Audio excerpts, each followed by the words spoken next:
Good morning.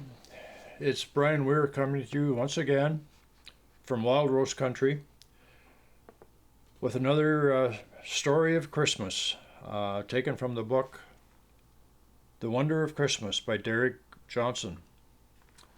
And the story today is entitled If Only. The entire Christmas story absolutely escaped George Albright.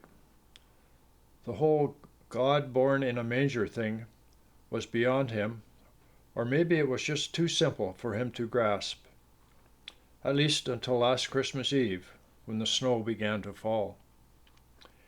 He had just settled into his fireplace chair and began to read. There was a thumping sound on the window, and at first he thought someone was throwing snowballs. He went to the door and looked into the yard, where he saw a small flock of birds huddled in the snow.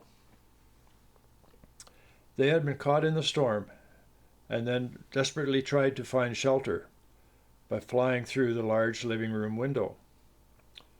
George knew that he couldn't let those little creatures freeze, but how could he help them? The barn, of course, he thought. The barn where the children keep the pony will provide shelter if I can get the birds in there. He opened the barn door and turned on a light, but the birds didn't move. Maybe some food would entice them. He sprinkled breadcrumbs leading to the stable door. Nothing.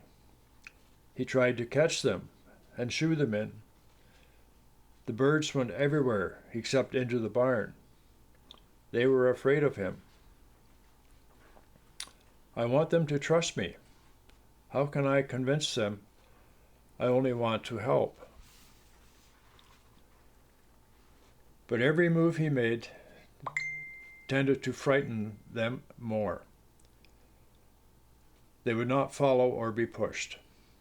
If only I could be a bird myself and mingle with them and speak their language and show them the way to the barn, then they could see and understand, he thought. Just then the church bells began to chime. "O come all ye faithful." Listening to the good news, George understood and knelt in the snow with with thankful belief. And there's a little quote here from Helen Keller at the end of the story.